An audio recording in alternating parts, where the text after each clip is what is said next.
I know, I'm so Great sorry. to do this. There you go. Thank There you go. All right, Billy Hazel, everybody. Oh, I'm going to have to use this as my cane. It's a good support. Let's give it up for this wonderful place for letting us have some comedy tonight. That was a good cheer. My hearing aid's off. I can still hear you. I wish they had more comedy at the nursing home where I live. Because you might not believe it, but a nursing home is the best place to do stand-up comedy. You can tell the same jokes every time. No one will remember. No one ever has to go to the bathroom during your set because they can go right there. And you'll never have any hecklers because if someone doesn't like what you're saying, we'll just turn our hearing aid off. I've been having a strange thought recently in modern times, and I don't know if any of you feel like this, but sometimes I feel like I missed out on the chance to exist in the 1800s. Not because I want to die of dysentery or, be Jewish then. But because I think it would be really fun to be passive-aggressive via letter. Nowadays, everything moves so fast with the text communication. I barely got down those stairs. I can't keep up. But I think via letter, I would do incredible. Like, let's say it's the 1800s and my husband writes me a sassy letter from the Civil War.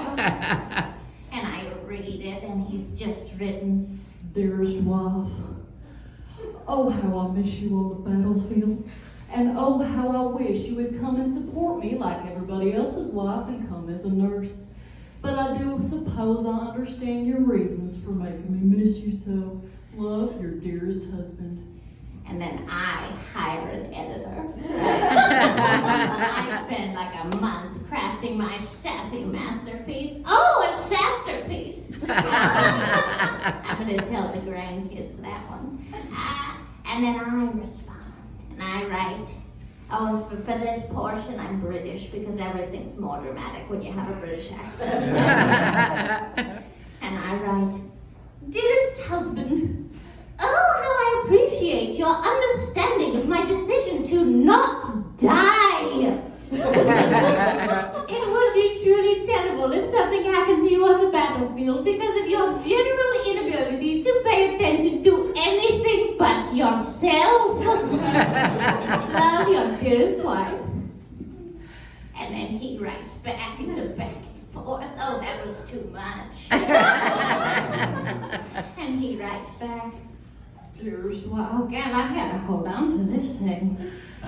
Dearest wife, it would be truly terrible for a wife to wish death upon her husband just because he don't remember every little thing she says. And it will be truly terrible for a widow's fate to befall you at this age. And he took that too far. No comment on a woman's age, okay? According to my Tinder profile, I'm a young and lively 36.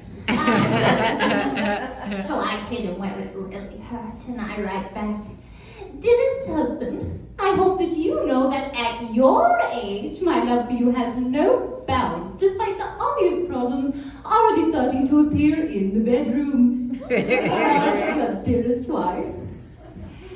And that really hurt him, so he responds immediately. Now, it takes 2 months to get to me, right? But he wrote it right then. And it says, Dearest wife, you dare insult my manhood whilst I fight to defend your honor? And then I wait 6 months to reply. He's not even sure if I'm still alive. He gets the letter a year later, and it's attached to a thick manila envelope. And it just says, Indeed I do, sir. Love, your dearest ex-wife. So if anyone wants to have a complicated relationship via letter, let me know after the show. Oh, but yeah, if you couldn't tell, I grew up doing a lot of plays and acting. I I was going to tell you all I did theater, but my mom said, don't tell people that. Nobody likes those theater kids. Right? I said, Mom, I was a theater kid. And she said, oh, sweetie, I know. Anybody else here tonight want to admit to having done plays and acting? Yeah, we got one in the back. All right. What character were you always typecast as? Hamlet. The lead. Oh, that's so much better than mine. That makes me feel bad.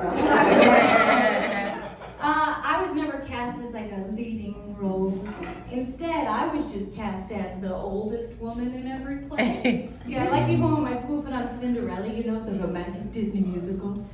I was cast as, and this is the exact name from the script, old woman who flirts with Prince. And I never understood why I was typecast as this old lady character until last Friday night I was watching TV and my friend called me up and she said, it's Friday night, do you want to go out? And I said, no thank you, I'm going to stay in and watch my stories. So I kept watching, but as I did, I couldn't help but think, you know what I could go for right now? A butterscotch taffy. Yeah, so I went and got one from the cabinet where I keep them, and I was about to sit back down when I realized, gosh darn it, I already have to pee again. How young is too young to buy an adult diaper? That's a goal for the room. Is it okay if I brought one with a costume for effect? You know, when I told my grandpa that joke, he actually showed up at my house with a package of adult diapers. I thought it was funny too, until I noticed that just one was missing. I said, Grandpa, where'd that last diaper go? And he said, listen, it was a long drive. But the good news is, I don't have to stink up your bathroom. I love my grandparents. We're very close. And I thought, you know, in honor of my grandpa and how close we are, I'd make fun of him in front of all of you. And tell you about the time that he and my grandma decided to ruin a Verizon employee today and buy smartphones. And now for some background on my grandparents. My grandpa once said to me, I would rather die alone in the tundra than buy a smartphone. But then he learned he could use the Googles, as he calls it, to find all the answers to his crossword puzzle question.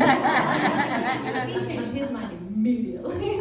So at 8 a.m. on a Saturday, my grandparents rolled into the local Verizon store, and the employee saw them and immediately went, rock, paper, scissors, stupid.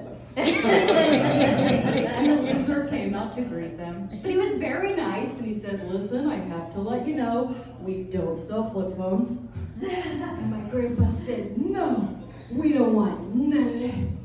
We want iPhones. And the Verizon employee realizes we're going to be his only two customers for the rest of the day. He's trying to show him the features of the phone, but they're doing that thing. I don't know if older members of your family do it, when they can't figure it out, so they just start hitting the screen so hard that they break it. Right? And my grandpa's just going, it's not working. It's not recognizing me. I think it thinks I'm dead. And my grandma says, oh my gosh, no, he's such a joker. Give it to me. I'm going to make it work. You're going to see. Okay, I got it.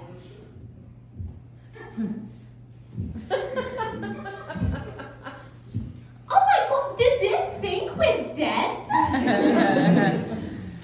Now, at this point, the Verizon employee finally gets them to the counter, right? He's showing them how to get to the home screen and make a call, which is the best that he could do. Right? And they're about to leave when my grandpa whirls back around and says, wait, can you show me how to do an emoji? The Verizon employee says, what? My grandpa said, it's that thing.